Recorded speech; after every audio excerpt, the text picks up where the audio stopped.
Hi everyone, this is Jim and welcome back to my YouTube channel. At yun na nga guys, extended until week 3 ang showing ng P77 movie. Uy grabe, naka week 3 sila, galing. At saka yung sabi diba 50 million, naka 50 million na nung August 4. At yun na nga, Metro Manila 275, 230 sa provincial nga ang tickets. At next naman ay post ng view. Ganito pala maghanda si Barbie Fortesa sa mga nakakagalit na eksena. Let's watch this.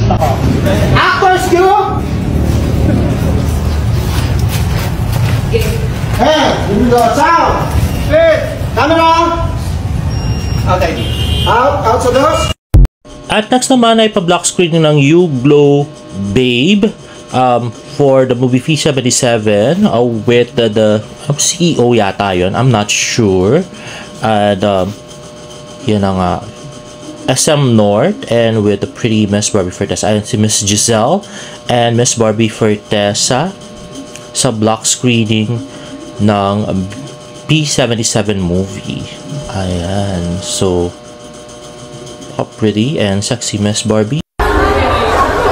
Thank you all so much to Barda FC, Barda Natix, Barda Royal Squad, Barda Elites Global for organizing not just one but 2 block screenings for P77. I appreciate all of you. Maraming salamat po sa suporta ninyo. At next naman ay yun na nga, nag-follow na si Jameson Blake kay Ate Abby at si Ate Abby naman kay Jameson Blake. Buti pa si Jameson finalo si Ate Abby, yung iba din hindi. At yun na nga guys, so ang sinabi sa amin nung source hindi pa rin daw magjowa si Jameson at saka si Barbie. So don't worry too much. Yung pag-followan daw ni Ate Abby na at saka kay Jameson parang lang din daw yung pag-follow ni Ilan kay Barbie. Parang friendly lang or something. At next ay ito na nga yung vlog ni Pikwa kahapon. Ay hindi kahapon nung kamakalawa pa na sinasabi niya nga na umuwi na raw si David Licauco. Let's watch. Kasi yung totoong GF ang nagpa-uwi. May flight Sabi ng mga kasamahan ni De, wala nang flight ngayon. Bukas na tayo mag-flight. Hindi, uuwi tayo ngayon. Bukas na lang, kuya. Sabi nga na, hindi, uuwi tayo ngayon. Mag-book kayo. Pero based dun sa mga posts, like yung si Simon, parang hindi pa naman umuwi si David at saka yung mga friends niya, parang nandun pa rin sila. Kahit si Jay Ortega nga nag-update, diba? So parang wala namang umuwi. Parang kalarating lang nga ni Kaliwa Kanaan yung friend ni David or best friend ni David. Kaya lang, ano yun, iwanan nila si Kaliwa Kanaan doon. Kalarating na lang ng Siargao, diba? Parang di naman totoo na umuwi si David. At saka si Barbie pa, uwiin talaga si David. I doubt. Diba? Hindi naman sila magjowa. Anyway, doon nga sa video, may mga dalawang set nga ng tao. Yung kalahati nasa pool, 4 yung nasa pool. Tapos yung iba nga ay nasa veranda. At sabi nga ay, ayun daw, nandyan daw yung mga kapatid ni Alex. Si Kenzie at saka si Jay Ortega. At doon naman daw ay si Alex, si David, yung mother ni Alex at saka yung auntie. Kasi yung daw polo ay same nung suot na polo ni David dun sa IG story ni Simon.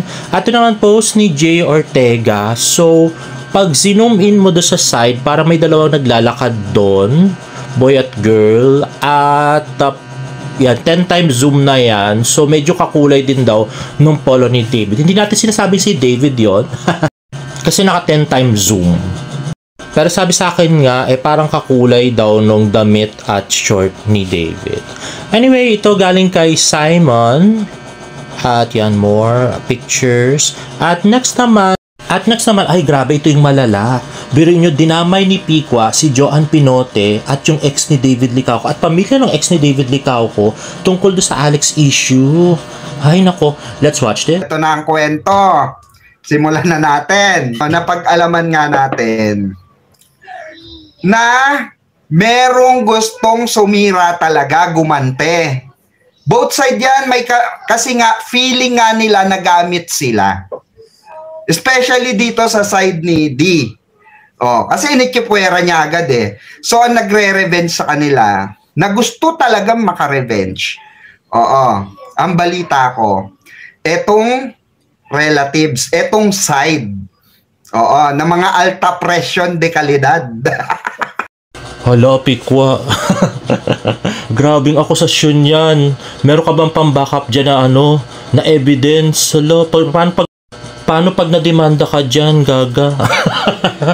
Sira, pati yung dinamay mo, hindi naman kami connected doon, gagi. Tsaka wala naman kami demolition job na ginagawa kay David, Revelation lang ng girlfriend. Grabing demolition job talaga. Kasi ginawa lang nila yung kasi nga nalaman nila yung schedule sa lola. Nalaman nila yung schedule sa lola. Nalaman nila na kaibigan, close friend.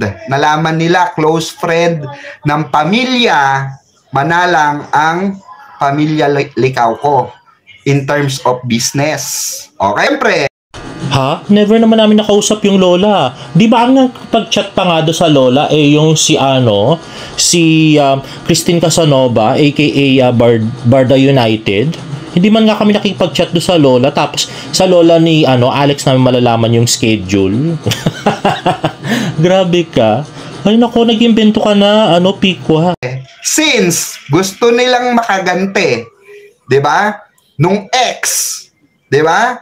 Nung lalaki, yung mga relatives nung ex niya, gustong may patunayan na hindi babaero yan, na hindi ganito yan, manggagamit lang yan, hindi ganito yan, walang pagbabago yan. 'Di ba? Syempre ganun gusto nilang palabasin. Ngayon, okay, may kilala ko. Etong si Alex. May contact ako doon sa. So ibig sabihin ni Pikwa, magkakasabwat 'yon, sila Kisen, tsaka yung relatives niya, tsaka tapos si Alex para pabagsakin si David. Ganun ba? Grabe.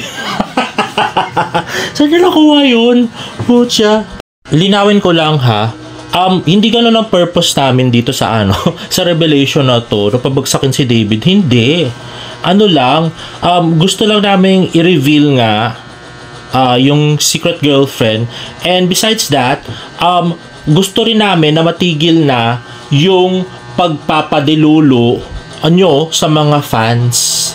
Kasi nga hindi na maganda yan, lalos na gumagastos yung mga fans. Grabe yung effort nila sa paggastos at lahat para lang yun masiyahan sila at makita magkatuluyan yung barda. Pero gumagawa kayo ng istorya na kunwari nagkatuluyan na, pero hindi naman. Parang nilolokot yung mga tao. Grabe. Ito nga silabing ma'am ay basag na basag dito sa sa nangyaring tong revelation. Isa nga to sa masugid na supporters ng barda na talagang nagbabayad at taking time para suportahan yung barda. Kaya lang parang basag na basag nga siya do sa nangyari about sa pictures and videos na magkasama si David at saka si Alex. Now, sabi nga doon sa tweet ay there is 1,000 ways to betray but the worst is pretending to love. Tapos, niretweet niya to, trust is like a paper. Once it's crumbled, it can't be perfect. Tapos meron pa, karma doesn't miss. She'll spot you in a crowd, even if it's row 12 Coldplay concert, arms raised pretending you're innocent. Hindi kasi talaga maganda yung pinapaasa yung mga tao sa mga maling informasyon, giving them false hope na magkakatuluyan nga yung barda at magjowa nga yung barda. 'Di ba? Parang rin yan Aldab 2.0. Kaya magandang ni-reveal na natin na wala naman talagang real life barda. Pero ewan ko dito sa Pikwa, grabe, kung sino-sino na yung dinamay. May contact ako doon sa relatives. Nakalike yan, magmula ganito, ganyan. Ngayon, spotlight nila yun. Spotlight nila yun para i-link itong si Alex kay David. Ha? Parang recently lang naman sinabi yung mga likes Parang wala naman yung likes nung nung nag-start yung issue tungkol kay Alex. Kasama pati yung pagla-like ni Alex dun sa Instagram ni David. Addict talaga to si Pikwa. Walang kaalam-alam na sa inyo, hindi ba pwedeng business partner lang? Hindi ba pwedeng kasi nga close friend sila? Hindi ba pwedeng kasi nga close ng family nila? At baka bet lang nung lola Kaya pinupush ito. Hala, yung lola pa talaga ni Alex ang may bet. Kaya pinupush yung ano, yung kay Alex sa kay David. Grabe ka talaga. Saan mo nakuha yan? Lang yung pikwang to. Grabing bitterness ni ex. Oo, relatives pala lahat. Oo. Kaya 'di ba naging close sila bigla ni Jim? Oh, 'di ba? Naging close kasi nga may plano sila. So, ang sinasabi nga ni Pikwa na pinsan daw ni Kisen ay si Joanne Pinote. Eh, hindi naman kami close ni Joanne Pinote. Hindi nga kami nagchat-chat. Ang nakita lang namang connection ni Pikwa sa amin ni Joanne Pinote ay yung nagpo-post na rin si Joanne Pinote ng hints na baka magjowa nga si David at saka si Alex. Kasi alam naman namin na talagang hindi magjowa si Barbie at saka si David. Alam ng mga OG content creator. Katulad ko, si Shy Kai at saka si Joanne Pinote. Kasi alam namin yung ugali ni David. At saka kung magjowa talaga yung Barda, may sightings na ngayon. Eh wala pa rin, di ba? Mas marami pa sightings si David at saka si Alex, di ba? Tapos pag mag-post si Shy Kai o kaya si Joanne Pinote ng anything about Alex, ayun nga, binabash siya ng mga followers ni Pikwa kasi kung ano-anong kwento yung pinagtatahi ni Pikwa, grabe.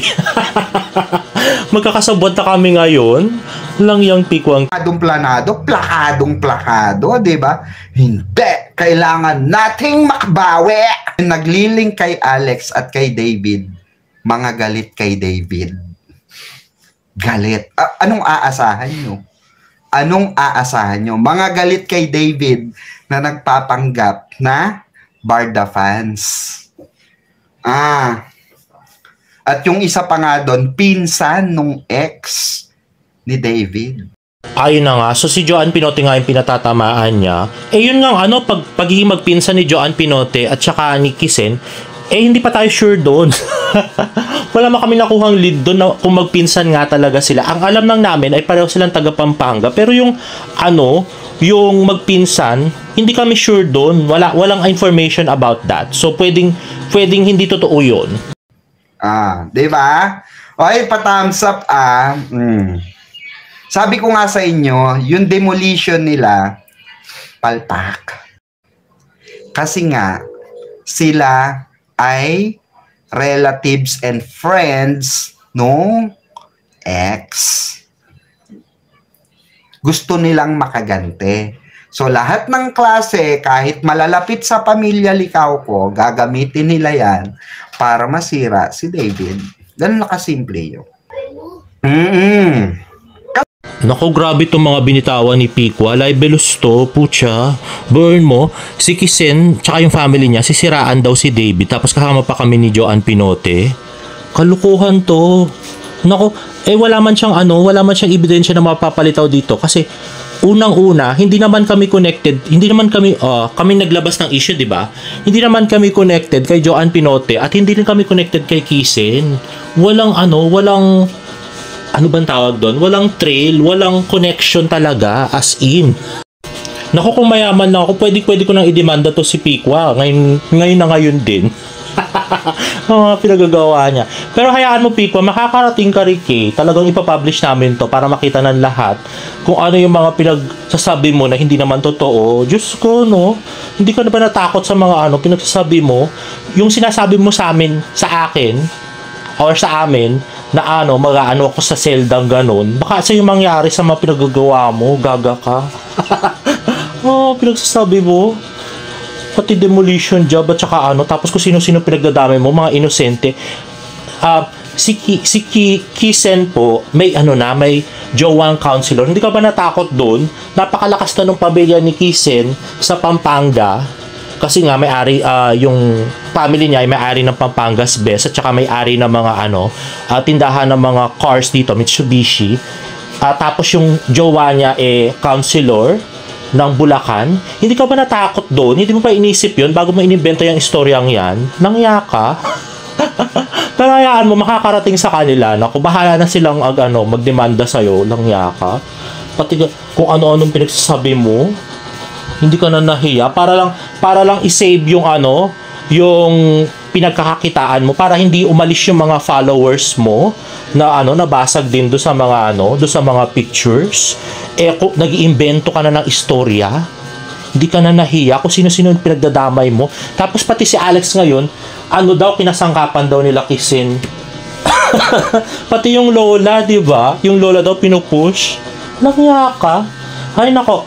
Anyway, makakarating sa kanila, talaga ipapublish ko to at ipapublish namin ng grupo namin to. Talagang malalaman ng lahat ng tao yung mga pinagsasabi mo, Pikwa. Don't you worry. Anyway guys, if you like this video, please give it a thumbs up and please subscribe to my YouTube channel for more Barda updates. See you in my next vlog. Bye!